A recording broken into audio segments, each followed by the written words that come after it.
I think that was absolutely wonderful. I feel so privileged to be here, and I'm sure all of you do too. And I think, gosh, aren't we lucky that this was captured just in time? So you think it's somebody of 90 years old passing it on to you, and at that point also being notated. So even if there are adjustments that you would like, the fact that it's been recorded in that way, and of course it's recorded on film as well, so we have the version, but you sort of think this could so easily have escaped, because if the film hadn't emerged, the earlier film in New York, if Freddie Franklin hadn't seen it and been inspired to put it together, and then if we didn't have people like you two with also good memories to sort of help pass it on and give us those details, we would have lost a real treasure. And I think it's one of those things that we can reflect upon, how important these sort of sessions are. And I should add also, thanks to Monica for having the wit to bring this in, and so that all this happened, even if you can't remember how and why. But we do owe you a great deal. Thank you, Monica. Right, so have you had a chance to get your breath back, you two? Because I'd like you to start by sort of saying how you find doing this, how you're reacting to work, how it fits in with what you have done before. I think what's so beautiful about a lot of Ashton's work is the musicality and the harmony between the movements and the music. Like Lau was talking about in this moment, catching the music, and I think learning to play with that then stands you in good stead for exploring other works within the repertoire. Yeah, I agree with what Ella said. I think being able to perform or learn pieces like this is such a valuable lesson for us. You know, we still do a very varied rep across the road, you know, with a few Ashton pieces every year. So it's a really nice, I think, sort of tie-in for when we revisit, you know, the Female Garde or Rendezvous or Le Patineur, having this kind of experience working with Lau and Ricardo, being really coached in that style, then really helps for when, you know, more of Ashton's work comes back into the repertoire across the road. Yeah. So the opportunity to really have this sort of coaching, even if it must be quite daunting in front of an audience. Yeah, it's a little bit more pressure when there are people watching rather than just in a studio with the coaches. But yeah, no, it's a great experience because then it can then be, you know, used later on in different ballets that we perform. Yeah. And I think it was very interesting, the comments you were making about, you know, sort of this is like the dream and things, how things come round, details that get drawn on and reused, not necessarily directly, but you can feel that it is part of a bigger picture. So how do you two, coaching, sort of find it coming back to a work like this after over 20 years and suddenly having to really think about it and the details you learned at the time? I think is Ashton, I think performing and rehearsing, we're talking about this when we read this kind of work that is not the usual work that we see of Ashton. And we did quite a lot when we first joined the company of less known works that we don't see so much. And I think they really truly made you have to understand the style because you have to feel in the music. Its simplicity leads you to having to absolutely know, you know, where the arms are going, where the weight is, and I think that really helped. I know it helped me a lot to learn a lot about Ashton, and then as I moved on in my career and I got to do the Rhapsodies and right at the end, A Month in the Country, I think these works were the ones that shaped me more in Ashton because you just have to appreciate every single moment and the musicality. And I mean, those references, they just came to my mind, like, you know, I don't know if that's true or not, but suddenly watching it, I hadn't done Titania when I did it, but now I'm like, oh, that's like the beginning of the Pas de Deux, or this can relate to that, so I see little moments, but it's a style, it's a language, and it just fits. That's, yeah, do you feel the same? Yes, no, I was going to say that the hardest thing to do on stage can be stillness or very little movement. because it's much easier to move, travel, energy. But when it's quiet, and then you really have to search. You really have to feel, how do I embody the music? How do I make the emotion last for that amount of time in one simple port de bras, for example, one hand gesture? And then in a piece like that, every little hand gesture matters, because they're there for a purpose. They're there to fill out that wonderful music. But yeah, like Lara said, when in our earlier days in the company, the Ashton repertoire took at least 50-60% of the company's repertoire. So what was nice about that is we didn't have to be taught that style. That was our style. So then you can delve into other aspects of it, rather than really have to learn what Ashton's style is, because that's what takes time with sort of newer dancers that are not so used to his work, is to actually make them understand how to use the body in that way, how to prioritize those. I mean, I love the way you use the word simple, because it's anything but simple. But the audience looks at it and thinks, gosh, isn't that lovely? I'd love to be able to do that. Because it's just that flow, the correct movement, it just looks so right. And I guess that's the idea of ballet as a whole, not just Ashton. You know, we're meant to create that illusion. But yeah, I think this will enrich you both, like you're saying, because you've had to you've had to listen to these 3 notes when nothing happens, and your body is lifting, or like Ricardo was saying, there's an energy, but it's a still energy.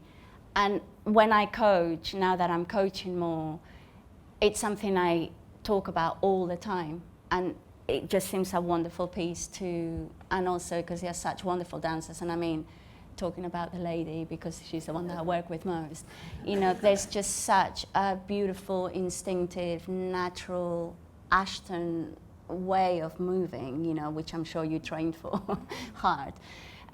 But it's just finding that undulation and that reaction to the music, and yeah, and so it was wonderful for us to work with both of them as well, you know, so we can also get there. And I think a lot of Ashton work, you have to realize that you're a person first and then a dancer, not the other way around.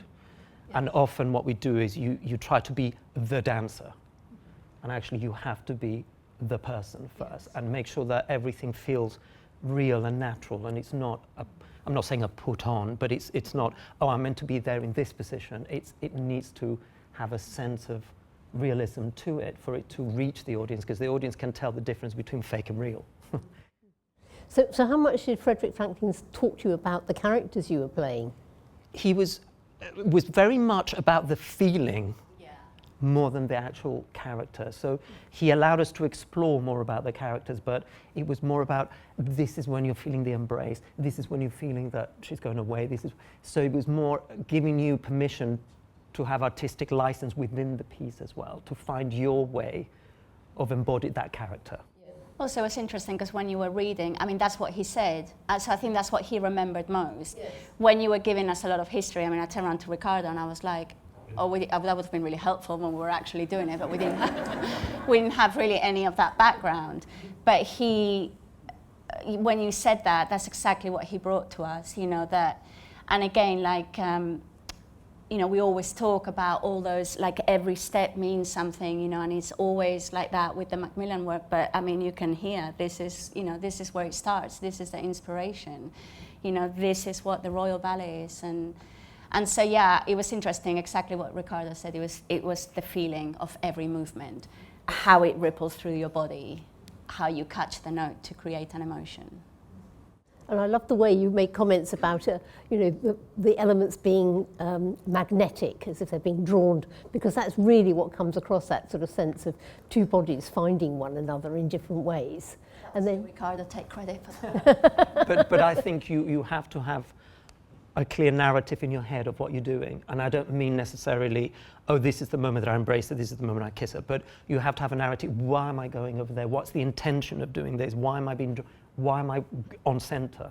And it has a reason. It's not just visual, but it has an emotional reason why you've been drawn to that place on the stage. And I think that the earlier you explore that and you feel that, the richer of a dancer it makes you. And also the chemistry, right, between two people. Definitely. Because again, in its simplicity, and I don't mean that it's simple, but in the simplicity, that you are feeling every, just the timing of where you put the hand, it can completely change.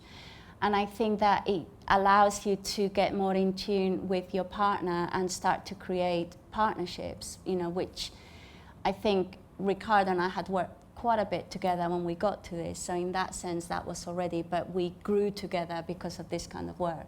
And that's what I wanted to demonstrate, that kneeling thing, because if you know what your partner is doing, and in your case, because you're facing the back and you can't see Ella, so you need to know.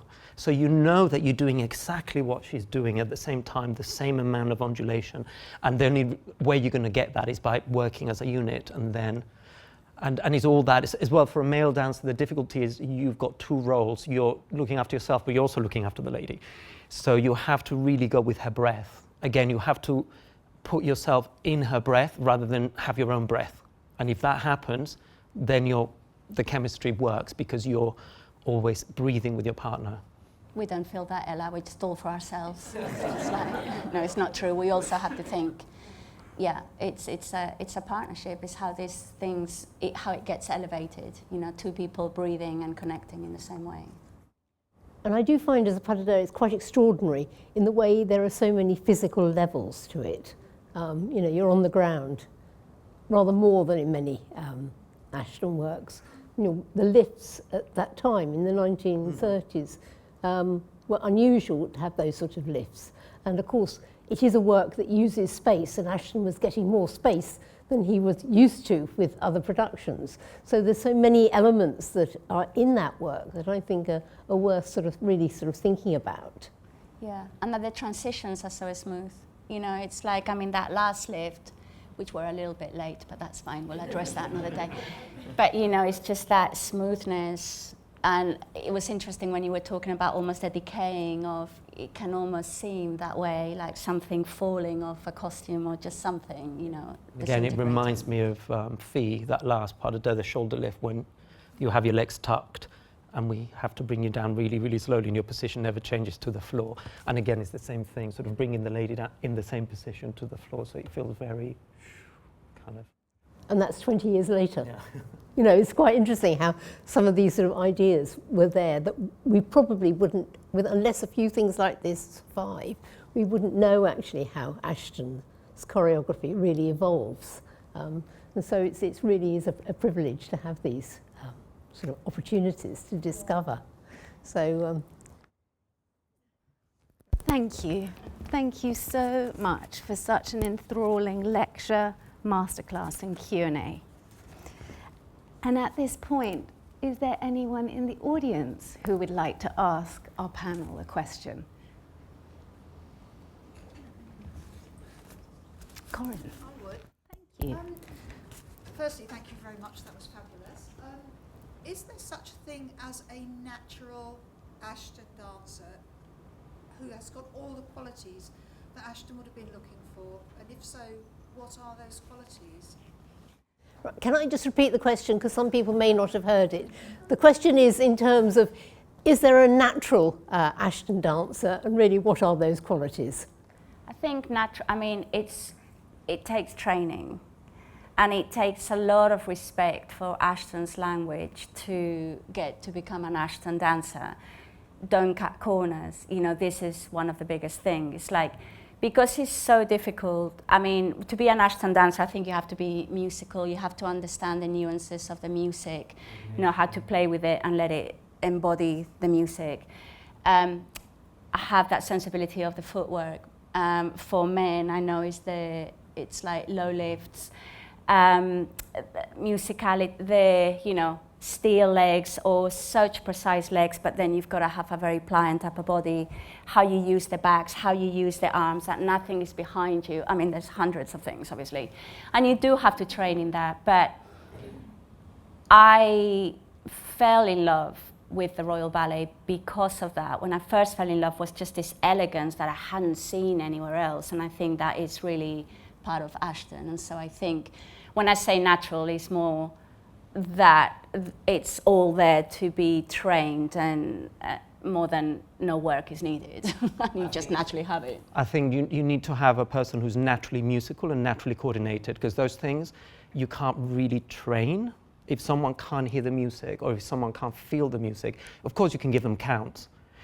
But when you're with a live orchestra and things change, you need to be able to feel music, you need to be able to breathe with it. So if the conductor pulls, you understand what's happening. If you keep like a metronome counting, you'll be off. So you have to be instinctively musical and coordinated, because a lot of his work is change of direction, the legs are going one way, the body's going the other way. So you have to be really instinctively know how your body works and moves. And again, that can be, you can train that to a certain extent, but if a person is not naturally coordinated, they will find Ashton works really challenging. And I think what you said, Ricardo, actually very honest. You have to be a very honest person and artist, because otherwise, because he's really sensitive, his work. You know, it takes a lot of sensitivity to become the characters that he has created. So I think you do have to be an honest person, and then that relating to an honesty in your artistry. Beautiful. Can I just ask the dancers where they did their training and what they're dancing in at the moment? So it's where you did Did your people hear that? So basically used to ask Harrison and Ella about their training and what they're dancing at the moment. So I trained in Sydney until I was 16, and then I moved over here to London, and I did the 3 years at the upper school. And what are we dancing at the moment? Light of Passage, the Crystal Pipe Triple Bill, and then we're also getting ready for Romeo and Juliet, and Onegin as well, and getting ready for the Balanchine Triple Bill. So very busy. And the Wielden Triple as well, yeah.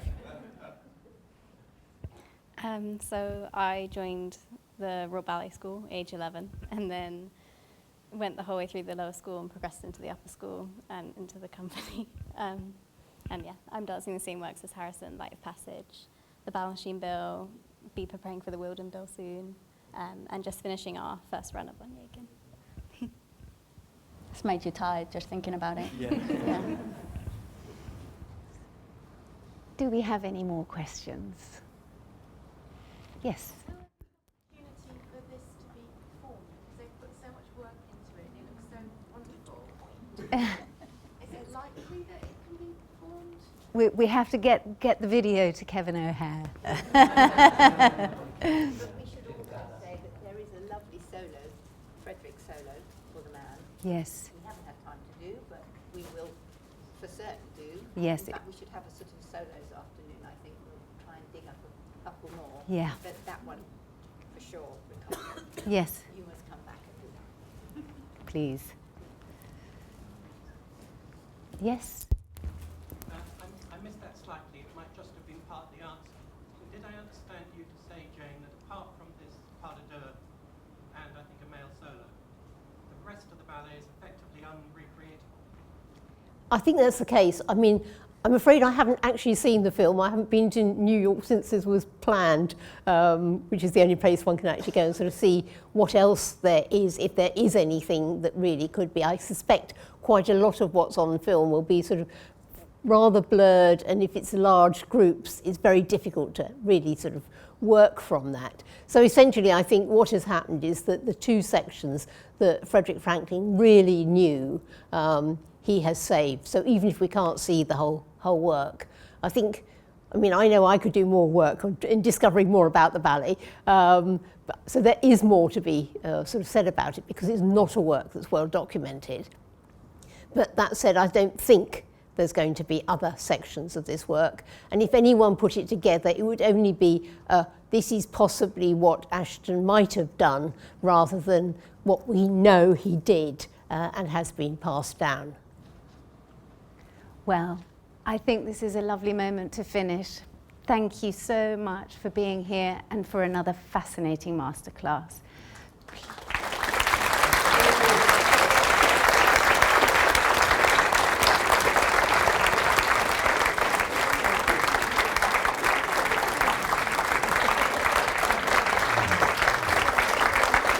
Thank you so much. Thank you.